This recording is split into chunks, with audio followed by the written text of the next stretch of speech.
Speciation, the origin of new species. This was Darwin's mystery of mysteries, as he called it. Before he and Wallace, who later suggested it, before Darwin actually suggested this, no one really could explain the origin of new species except by God. So in this section, we're going to ask, where do species come from? One is that descent from a common ancestor. These are phylogenies right here, with two actual major clades for both of them. One has 32 species, one has 13. These are all Hawaiian birds. These are the honey creepers. They all descended from one common ancestor that somehow made it, I think from Asia, all the way to the Hawaiian Islands. And from there they speciated it. It's called an adaptive radiation. And then, of course, how do new species originate? Well, the mechanism of speciation, we're going to talk about that. But usually it has to do with adaptations for current environments. So with anoles, these are anoles in the Caribbean, and you actually have, this is one that's kind of looks like a stick. This one fits on a rock, and this one is more like a leaf. What's interesting is that the same sort of thing happened on a number of different islands. Even though there's like on another island there's a stick one, but it's not the same species. And it's descended usually from a completely different clade. So this is an example of evolution by natural selection. Okay. And then usually we think about evolution as phyletic gradualism. We won't worry about punctuated equilibrium right now. Speciation is the process that forms new species. The first thing we have to do, though, is we have to actually define what is a species. So we have a whole bunch of different things here. We've got an elephant. Looks like one of the African elephants. We've got a giraffe. We've got a mountain sheep, hammerhead shark, the flower from a certain plant, all these kinds of things. So the question is, what are species?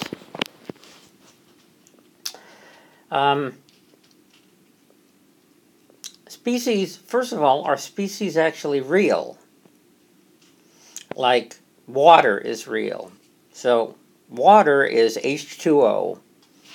We can actually measure that. We can see two hydrogens and an oxygen. Are species the same way? And the answer is no. But neither are they arbitrary. They're somewhere in between.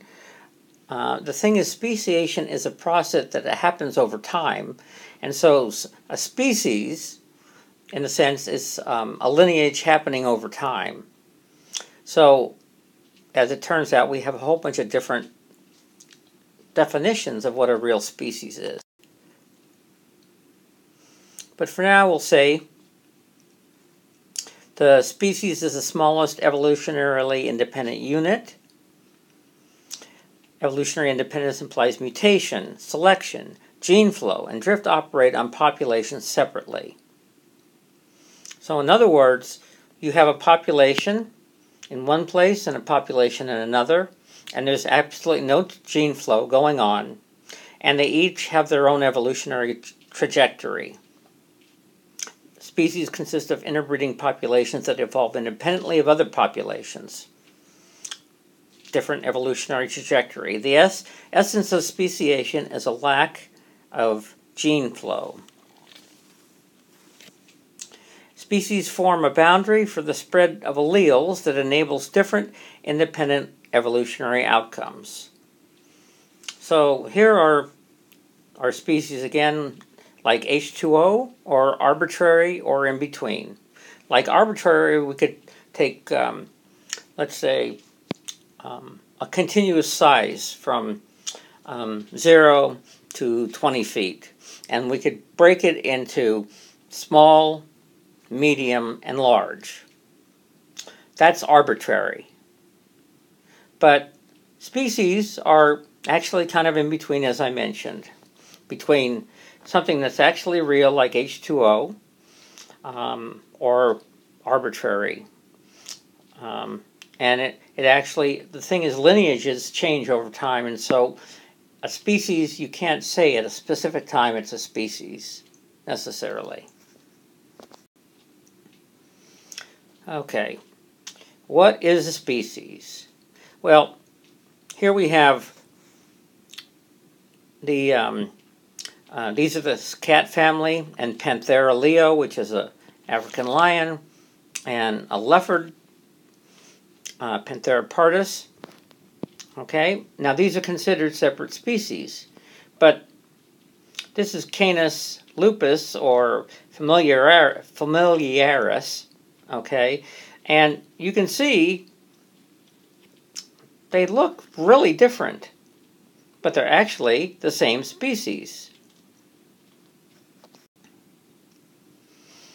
So here are some different concepts for what a species is. A morphospecies are groups of individuals that are morphologically similar and clearly distinguishable from individuals of other groups.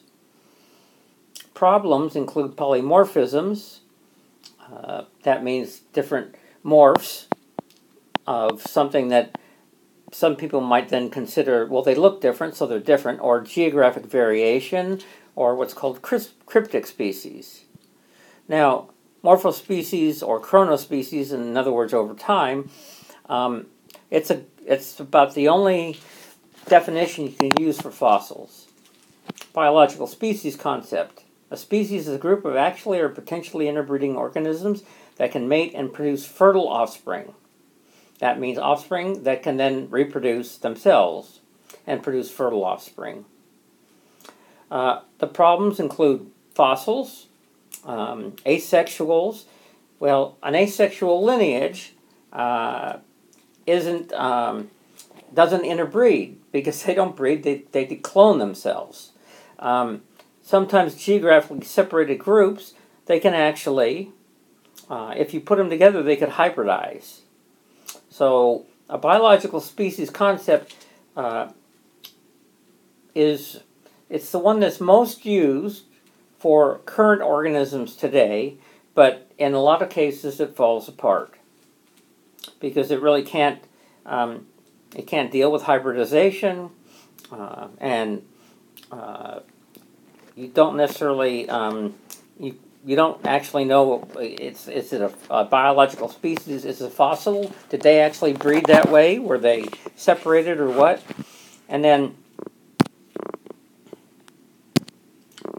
the last one is phylogenetic species concept. And the smallest set of organisms that share an ancestor and can be distinguished from such other sets. So this is like a phylogeny right here.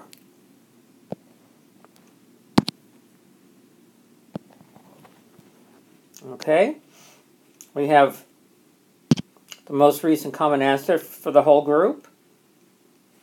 And then we have another most recent common ancestor for this clade, and then all these other species in this other clade.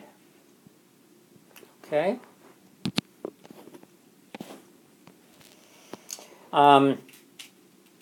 So we can actually, it's kind of a historical look, and we can use all sorts of characters like morphological characters or DNA. We use a lot of DNA now, of course. Primary problem is the population could be separate species. And so what is really the smallest evolutionary unit?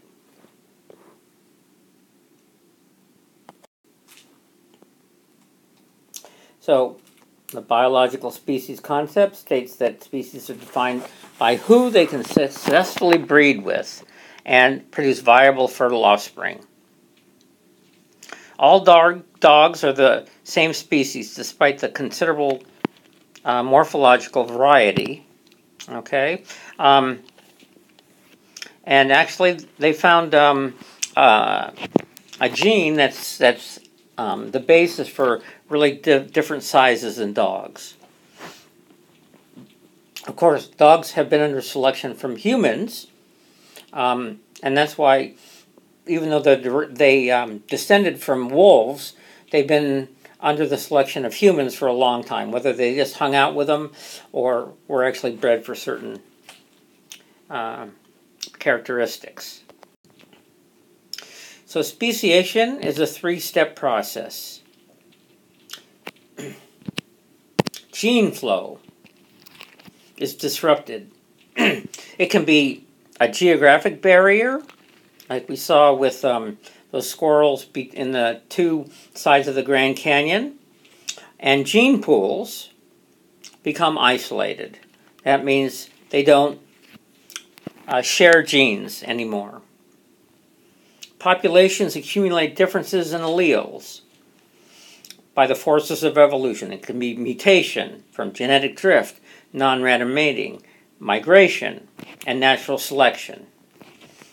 Once they're split in different areas and there's no more gene flow, all of the forces can work on a population or species, so that eventually they, over time, they diverge. And then reproductive isolation finally evolves. And there's really two kinds we'll really talk about. Prezygotic means before there is fertilization between the sperm and the egg. And so before this, you can have mechanical problems. In other words, they can't mate properly. It could be reproductive isolation, spatial. They live in different habitats. Temporal. They breed at different times. Behavioral, especially in terms of sexual selection, they don't recognize, the females might not find the males from the other population attractive. And then gametic incompatibility, this is before fertilization, and the gametes from, let's say, one species trying to inseminate the female, it doesn't work. And then there's also postzygotic. So you have a zygote formed, that's fertilization, it's now diploid. And you can have hybrid inviability. In other words, the zygote is not viable, or the embryo, whatever it is over time, it finally gets kaput and nothing comes out of it. Or you can actually get an organism out of it, but the organism is actually sterile. Okay, so this is a schematic and an actual, easier to actually see. This is, these are ancestral. You can see that there's gene flow going on between all these. They exchange alleles, like one large population, but then eventually a barrier to reproduction emerges. It could be geographical. It could be a barrier in terms of behavior, many different things. And then once that barrier happens, the gene flow stops, and then the original species diverges into two groups of lineages on their own evolutionary trajectories. They're on drift, mutation, selection, migration, non-random mating, all that kind of stuff. Now, this divergence usually happens very slowly. As they gradually diverge, reproductive isolating mechanisms evolve, whether they're prezygotic or post-zygotic. Eventually, members of populations are incapable of interbreeding, and then, according to the biological species concept, populations are now separate species. Modes of speciation. Okay. The most common one is allopatric speciation. Means different homeland, geographic separation of populations through what we call something is called vicariance, which means there's a separation or division of a group of organisms by a geographic barrier. Whether it's a river coming and splitting two populations, sea level rise, so that something that was continuous, now there are like islands, or dispersal and colonization, a mountain might rise up. Those are all geographical separation. And we can actually look at that in greater detail. So here is allopatric speciation by vicariance. We have one large population. There's a barrier here. Let's say sea level rise. These populations now split into two. Over time, they start to diverge.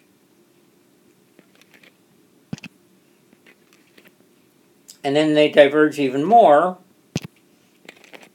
And then if the barrier is actually removed, let's say the sea level drops again because of a change in climate to being more cold, then and the two populations then come together again. They can, if they're really truly species, they can no longer interbreed with each other.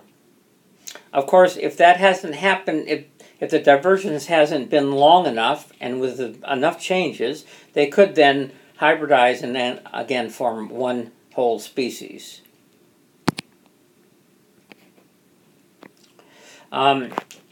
There's also something called parapatric speciation. It's another form of allopatric speciation, but in this case, we have one large population, and a small group of individuals takes off and forms a new colony, let's say out on an island here. The colony diverges from the main population, and then eventually, let's say the colony, through dispersal, reestablishes sympatry, and sympatry is in the same homeland, but they diverge enough to become separate species. We're not going to really deal much with parapatric speciation, but it's kind of like a whole population. There's a climb, let's say a change in elevation over a sharp gradient, and at the point of contact along this gradient, they start to separate in terms of features. And eventually they end up with separate species, but they have this kind of hybrid zone in the middle, where there's some interbreeding, but the outside populations are no longer actually breeding. And then finally, there's something called sympatric speciation. That means sim is in the same place. So you have a whole population. Let's go in closer. You have different individuals.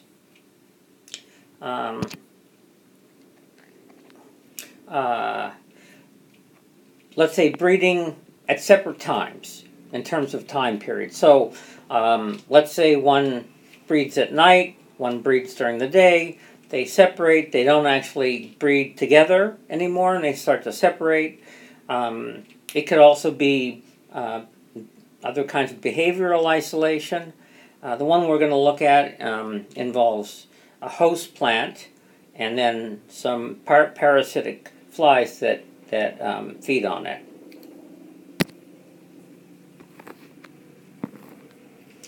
So even though it's in the same place, These are now, you now actually have reproductive isolation because there are genetic differences that have now built up.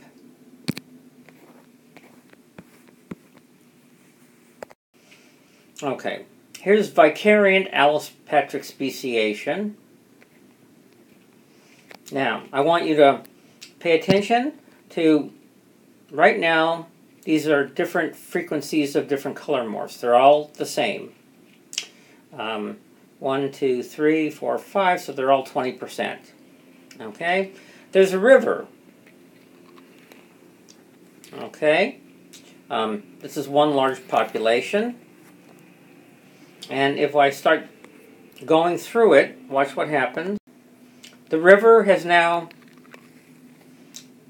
changed course and has now split the populations. The emergence of the variant, in this case river or mountains. It could also be a biological vicariant, like some new species comes in between them. A new predator or a new disease, something like that. And let's say in this case, soil type exerts strong selection. Okay, and there's different soil types here. And eventually, over here you have this spotty mutation that arises. Perhaps the spotty mutation is actually is cryptic or is kind of mimics the soil type, and so let's say predators can't see it, something like that.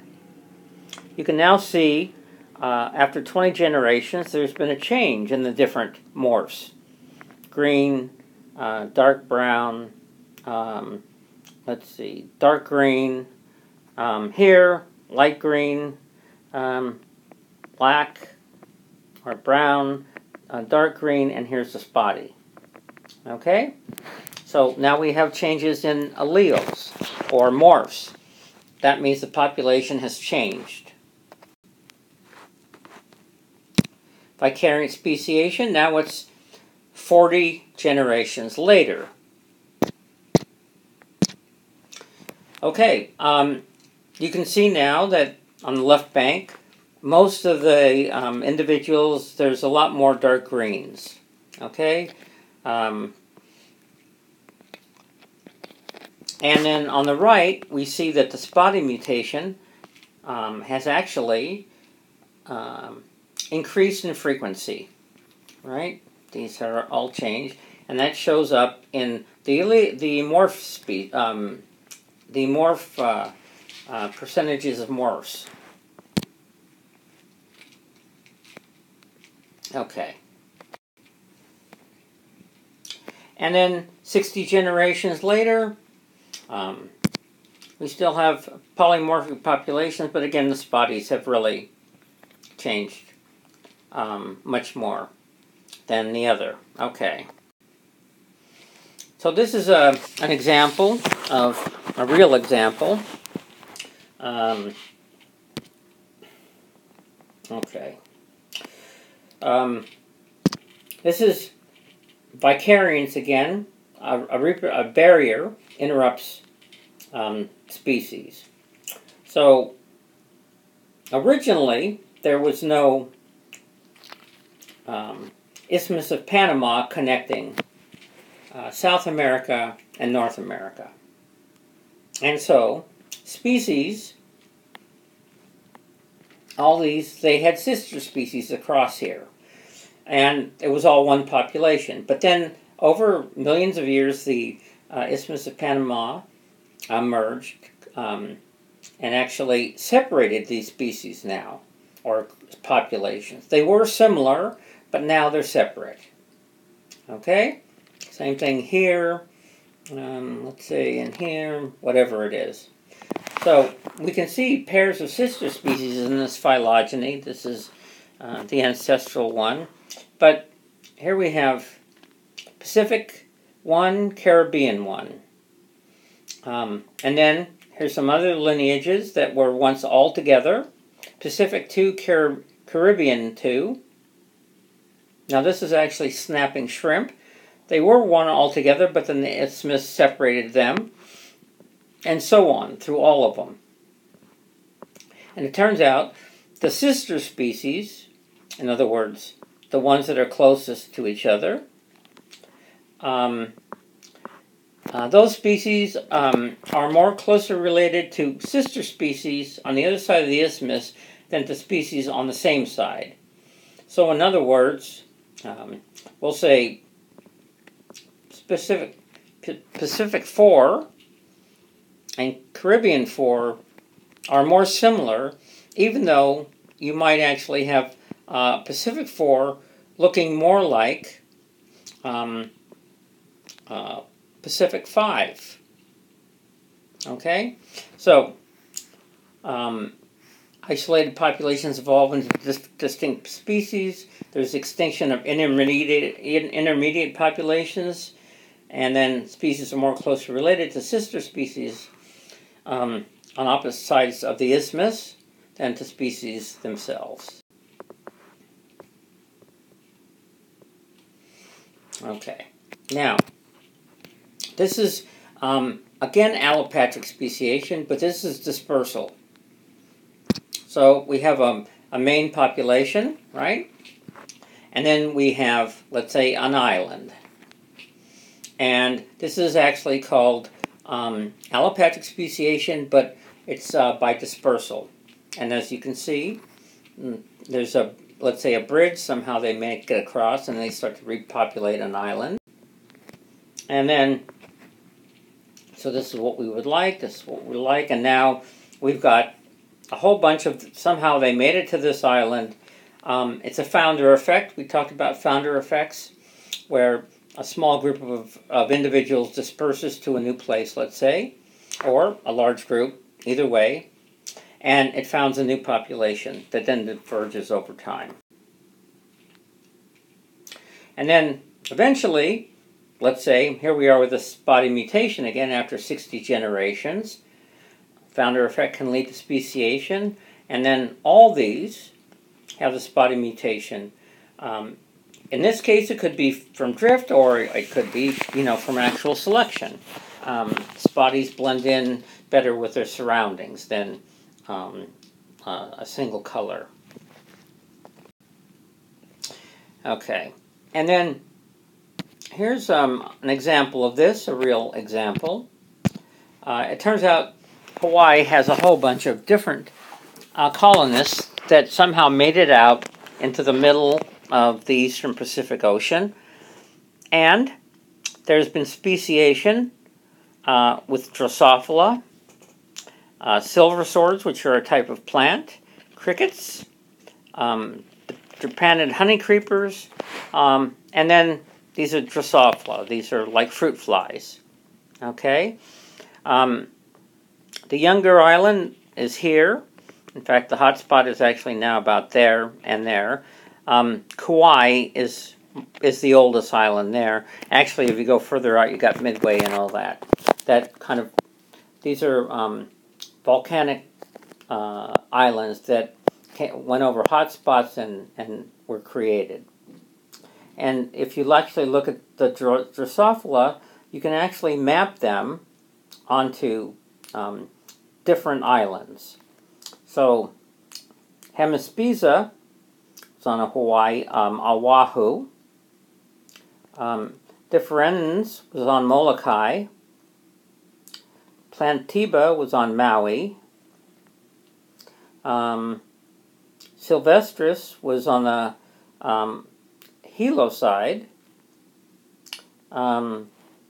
Let's see, Sylvestris on the Kona side, over here, and then Hetero on the Kona side. Now, also, I should mention that this is actually the Maui complex.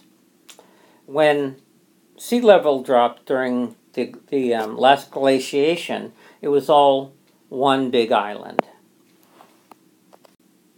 Okay. Now, all these, like these Drosophila, the fruit flies, they probably came actually, they might have come from Asia or North America.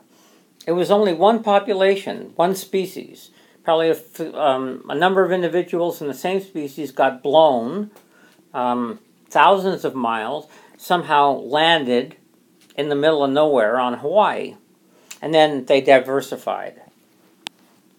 Okay, now here's an example of sympatric. So all these individuals are in the same place. Okay, one big population. Okay, same geographic area. And then we have within this whole area, we have individuals who are that, and that, and that. And then we have others who are like that. The thing is, how can this be? They're in the same place. What stops them from actually breeding together? Well, essentially what happens is they might start utilizing different habitats within this area. Okay? Now, SIM is same, homeland speciation. Gene flow is still possible, but you can actually get reproductive isolation, stopping gene flow, without geographic barriers. And it can be from, like I said, different microenvironments. Let's say a type of fly that we'll look at parasitizes one plant, and then there's a new plant that's brought into the area, and some members switch to the other plant, and then since they're born on that plant and they mate on that plant, those individuals tend to mate together versus the other plant. Okay, and then there's a few other things going on. We'll get to it. There's also so this is disruptive selection. Remember about that. Polyploidy and homoploid hybrid speciation. We'll get to that. So here's an example, a real example of sympatric speciation. Hawthorn and apple trees. Hawthorn trees were native to North America. Apples were actually brought in. There was this maggot fly. They were originally that parasitized the hawthorn tree, and the individuals they were able to differentiate in terms of the scent of the tree and all that, but then apples were brought in, and some of these flies could actually parasitize apples, and so the ones that were born on apples, the scent attracted them. Those were the ones that mated on apples, and then the hawthorn flies that were already there, they were mating on the hawthorn, and eventually things began to change. So this apple fly, it likes apple scent. This hawthorn fly likes hawthorn scent. So they actually set it up an experiment with this in the lab. They took flies, and they could either go towards a hawthorn scent, or an apple scent, or both scents, or no scents. Okay? And there's really strong attraction between each different type of fly. Okay. Now we're going to talk about prezygotic reproductive barriers. This is prezygotic, so it is before fertilization. Before a sperm and an egg fertilize and produce a zygote, which is a single diploid cell that then starts to replicate and differentiate. So you could have ecological isolation, pre-mating, or spatial or temporal isolation. Here we have northern spotted owl.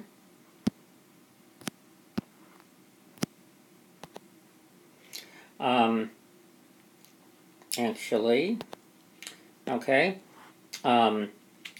This is the Mexican spotted owl. At one time, they were continuous ranges, but then things began to dry out. And then we had the northern spotted owl. Okay, and they're all found up here. Mexican spotted owl are found down there, and then there's even some populations that have been separated.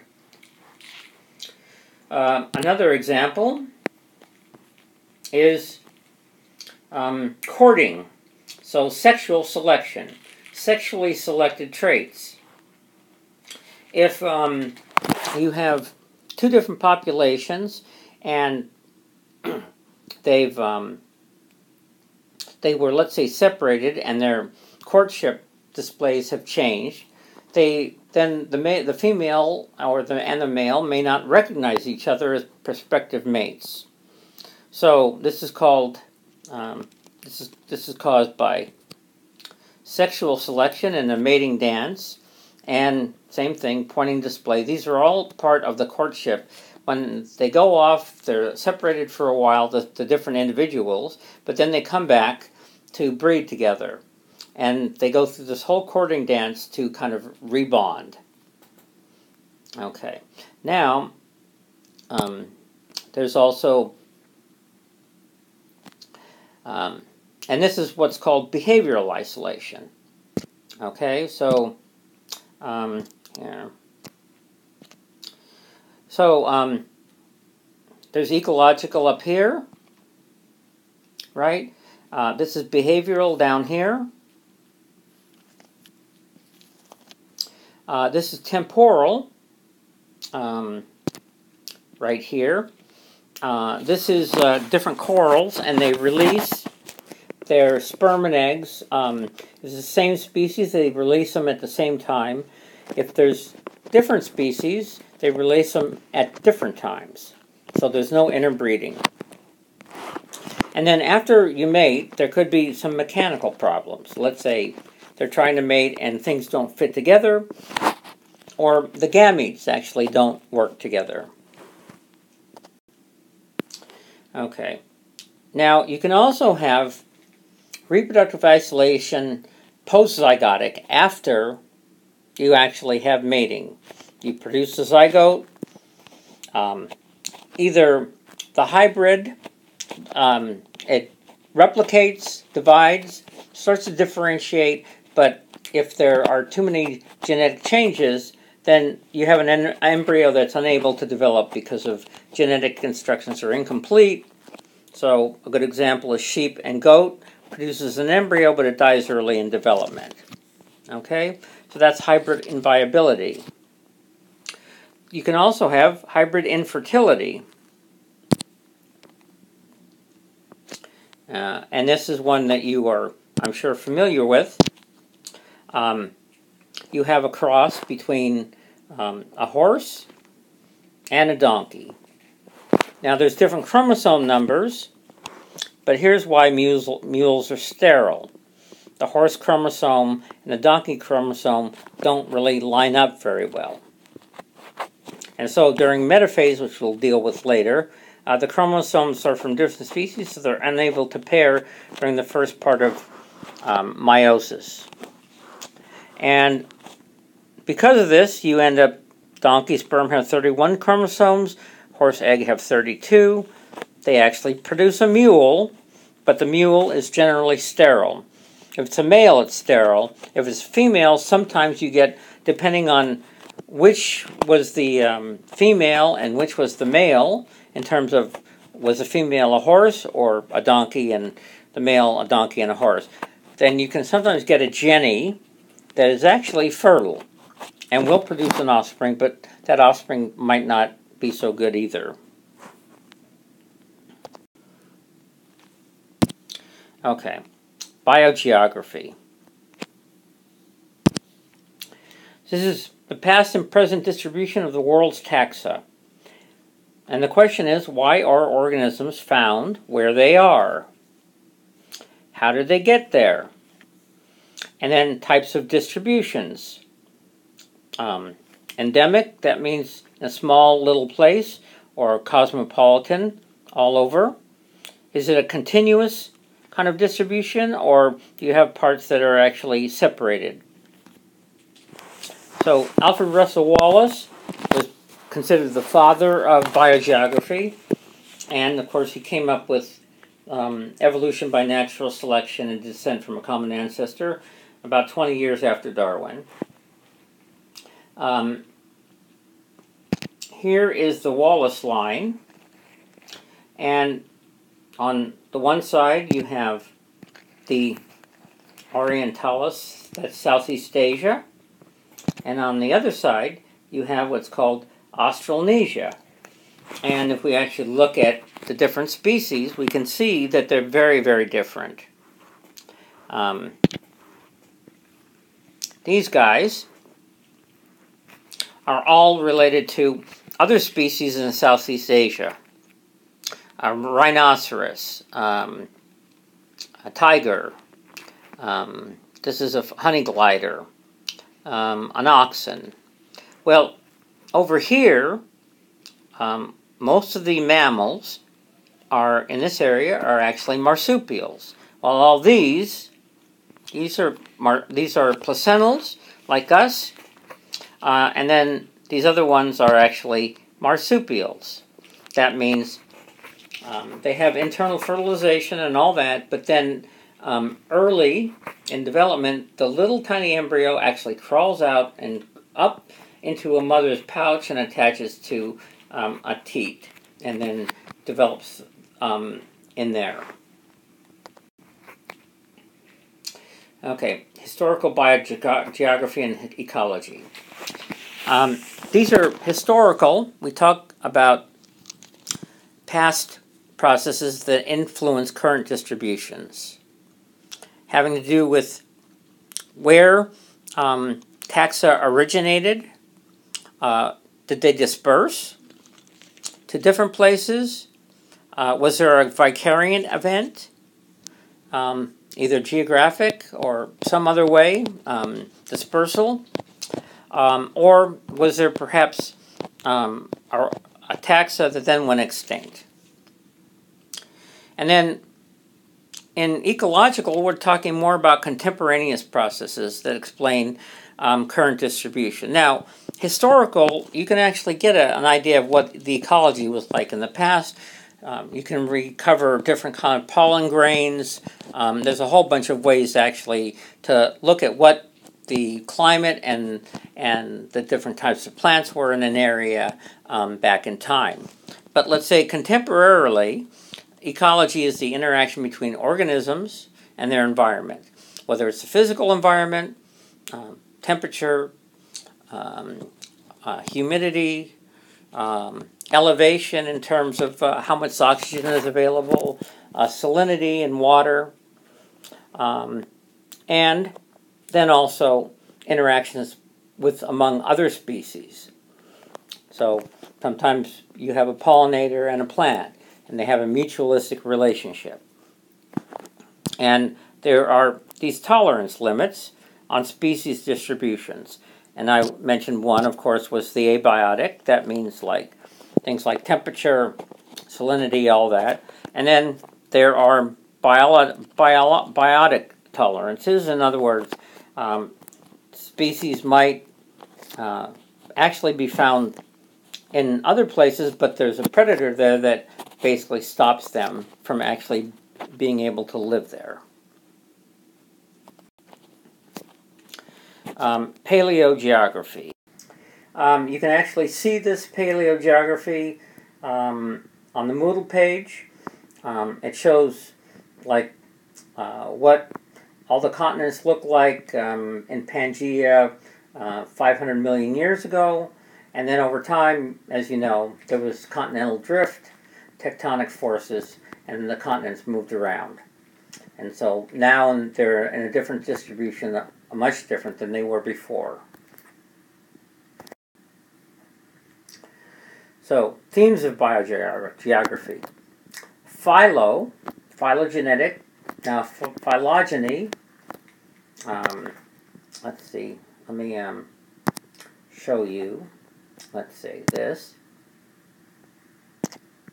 Here's a phylogeny, and we have different species branching off. Okay, A, B, C, D. Here was the most recent common ancestor for the whole clade, time, that's old and new. And then over time, different populations split and created new lineages. Okay, so philo, this is a phylogeny right here. Okay, and then geography, where those different individual lineages are found in terms of the geographic area. Let's say there's a series of islands, like in Hawaii, and you find out that you have a whole bunch of related species, let's say a different species on each island. So organisms are actually found in the same location, often evolved from a common ancestor, right? That means they had a common ancestor, and then over time, lineages got split, allopatric, however way. They went on their own evolutionary trajectories, but they're still closely related. Now, you can also have a situation where, let's say, you have convergence, and let's say here's a continent, and then over here, here's another continent, but the environments are very similar, and so they end up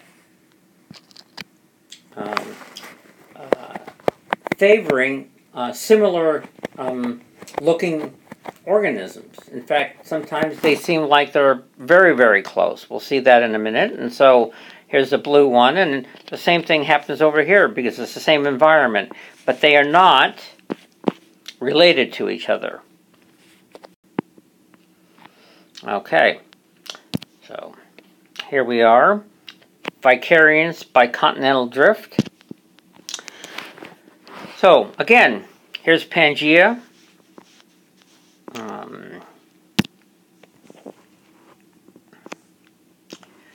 Let's see.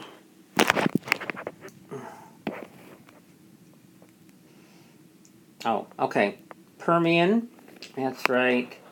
Triassic, okay. So,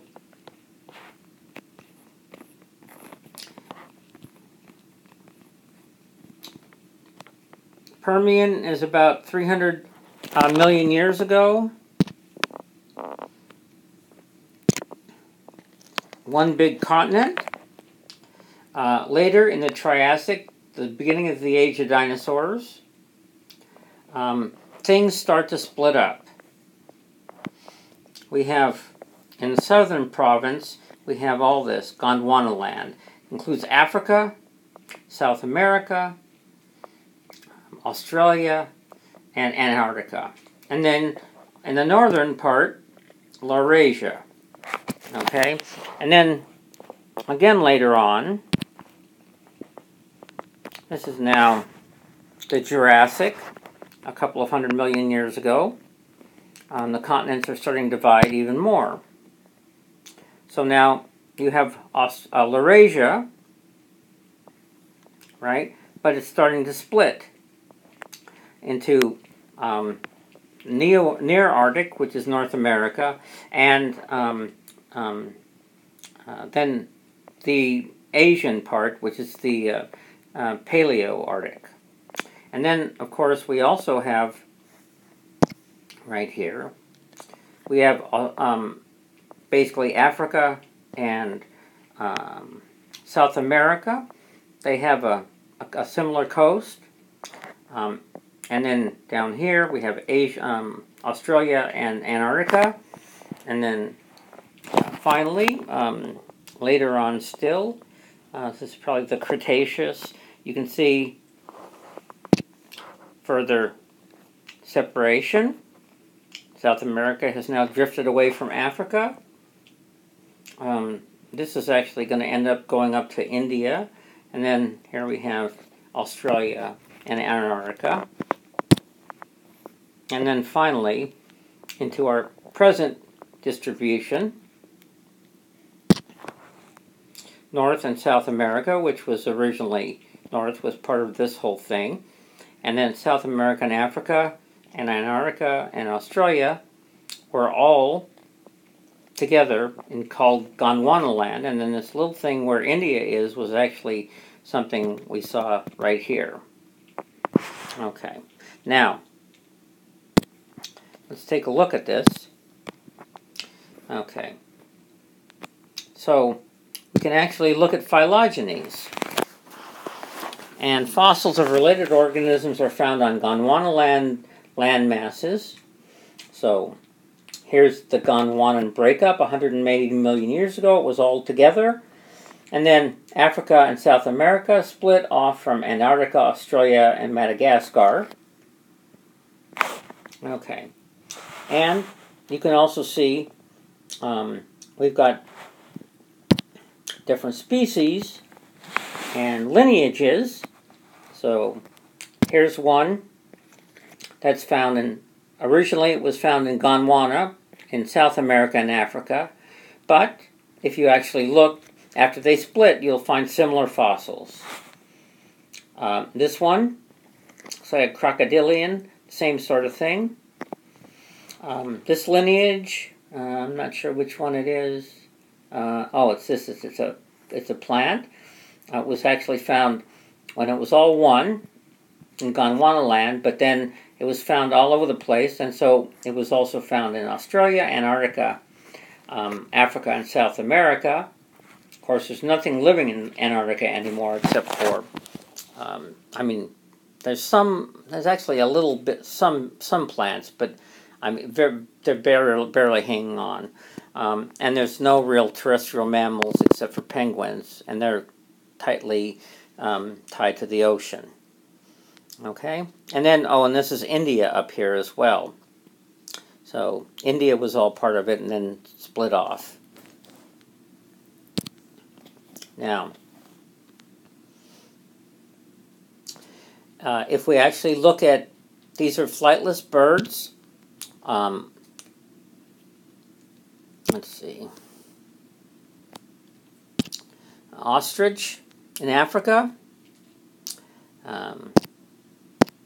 Cassowary in Papua New Guinea. And the emu in Australia. And then there was actually a kiwi, too, in New Zealand. These were all related. And then in South America, there was also the rhea. Okay? Now, remember, all these were connected. It looks like the ancestral for all of them was a tinamou, which is now found in South America. And as these things split up, you had populations differentiated and then eventually speciated. You also have these things right here. These are moas, giant flightless birds that were found in New Zealand. They're extinct now. They were wiped out by the Maoris within 100 years of colonizing. So we have 6 major biogeographic regions corresponding to different parts of Pangaea. We have what's called the Nearctic and the Paleoarctic. Now these were connected at one time. You see a lot of species that are found in both places, like gray wolves, nutcrackers, things like that. You also have the Neotropical, including a whole bunch of different species of birds like macaws and things like that. Peccaries, a slew of things.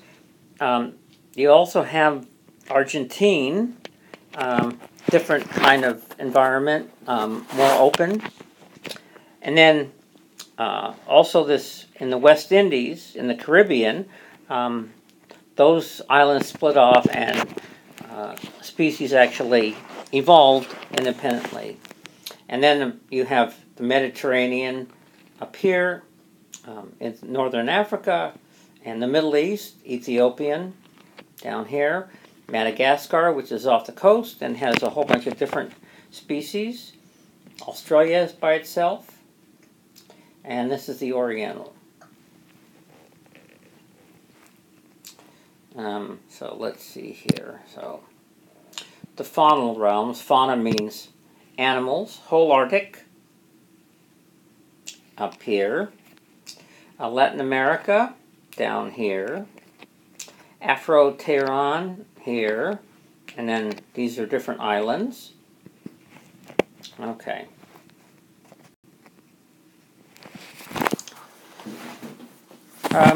Okay, so dispersal, you can also get distributions on different places because of actual dispersal. Think about the Hawaiian Islands, right? They were colonized, a whole bunch of different species like fruit flies and the beautiful honey-eating birds and silver sword plants and all these things somehow colonized Hawaii and made it there and started new lineages. And like, in fact, the silver swords, it looks like a big rafting piece split off from North America, like a big log or something, and it was carried all the way out across into the Eastern Pacific and landed on Hawaii. Okay, so there's different kinds of dispersal.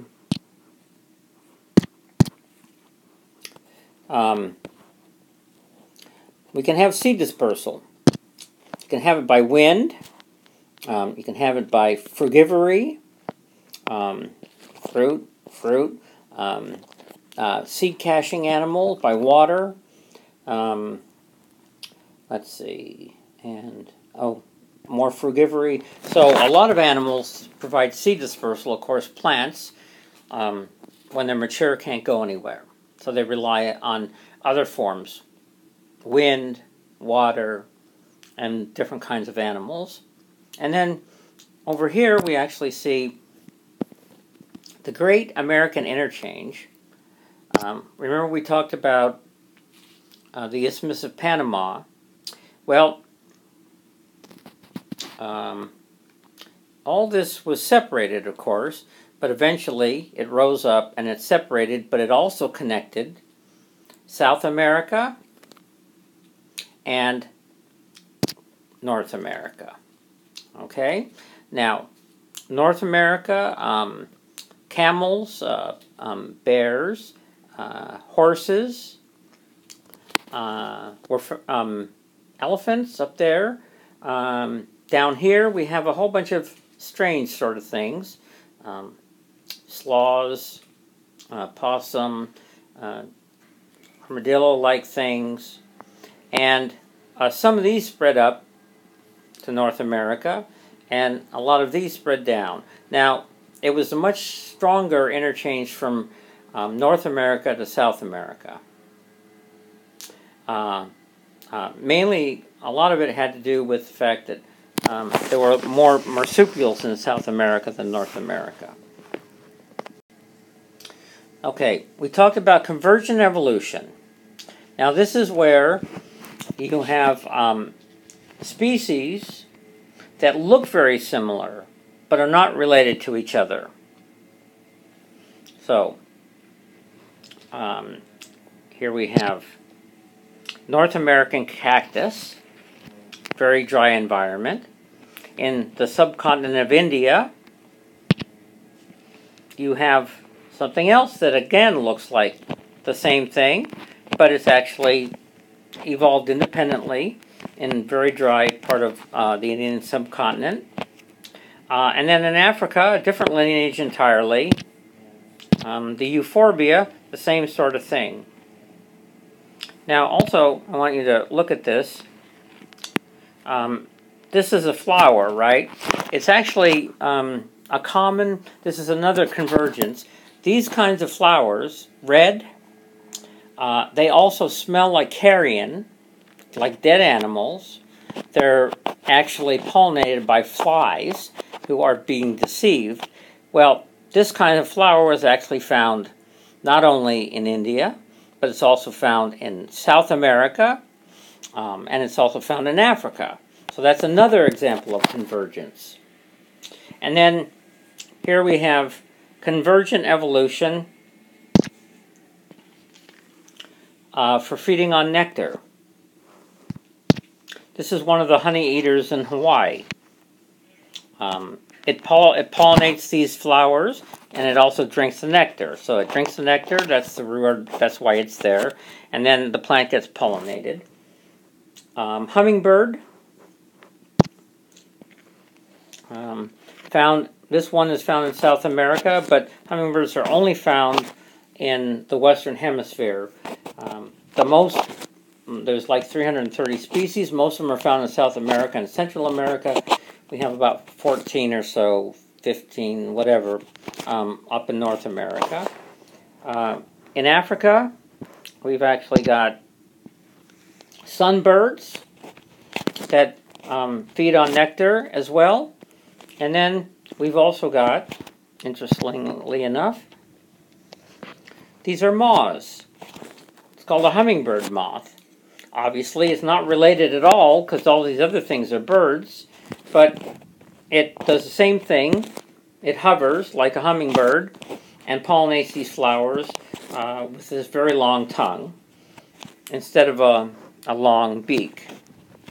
Okay, this is all convergence. They are not related to each other, but there are similar selective pressures selecting for or favoring similar adaptations, ways to actually make a living out of it. So this is all using nectar. Okay, now we talked a little bit about this already. Why might phenotypes appear similar? Well, there's two ways that we talked about. And basically, one is homology. In other words, they're related because these are organisms that are related to each other. And the other is convergent evolution, where they're not related, but they have similar selective environments. Okay? So, phenotypic similarity between different organisms is inherited from a common ancestor. Similar characteristics evolved independently of one another because of similar selective environments. This is an ichthyosaur. It was found during the age of the dinosaurs. It looks very similar to a dolphin. They are similar because they both have fusiform bodies for moving through water, but they lived at different time periods and are not related at all. And yet, at the same time, we have all these things. These are all a bunch of different animals, all the major phyla. So here's a common ancestor. We have arthropods and worms. Arthropods are insects, crustaceans, things like that, mollusks. This other side, echinoderms, and then chordates and vertebrates. These are Hox genes that affect their kind of master switches in terms of development. Hi there. How are you? I'm good. How are you? I'm okay, thank you. Good. So the Hox genes master switches in development. So different sections of animals, limbs, how they actually develop independently. Well, these are actually related to each other by descent. Now, this is humans, and these are a fruit fly, and we share many of the same genes, Hox genes. We've added a few more. Instead of having like 9, we now have 13. But that's related because of inherited characteristics. Okay. Origination and diversification of new taxa. Taxa, different lineages, different species, different families. Oh yeah, there's something I did want to talk to you about in terms of taxa. We have kind of a hierarchical um, uh, um, similarity between different groups of animals. The ones that are most closely similar to each other are at the species level. Then it's genus, then it's family like the canids, the dog family, the felids, the cat family. Then it's orders, and then it's classes like aves is birds, mammals, things like that. Same thing with plants, reptiles. Phyla, let's say chordates is a phyla in the animal kingdom. And then all the animals, that's part of a kingdom. And then actually we finally get to domain. And then all animals are eukaryotes that are in the domain Eukarya. Okay? So it goes from more ancient and larger big domains, bacteria, archaea, eukarya, and more recent, all the way down to kingdoms, phyla, class, orders, families, genuses with similar species, and then species. Okay. I want to make sure you understand that. I didn't really cover that. Okay. New forms originate continuously. It's actually hard to unseat incumbent taxa. That means those that are already there. So if a new lineage, let's say, disperses there, it's very hard to actually displace the lineage that's already there because they're so well adapted to that area. And this has to do with a niche.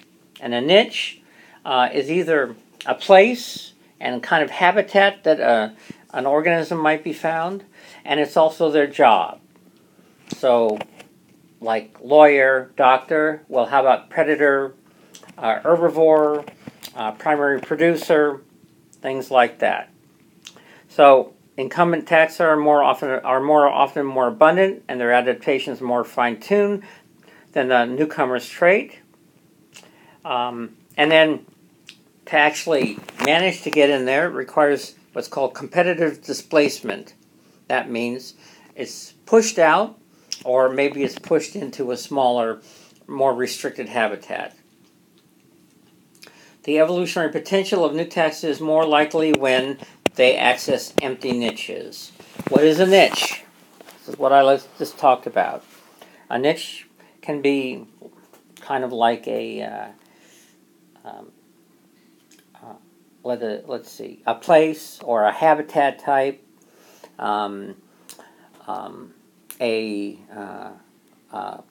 let's see, a way something makes its living, like a doctor or a lawyer. So that's what a niche is. And then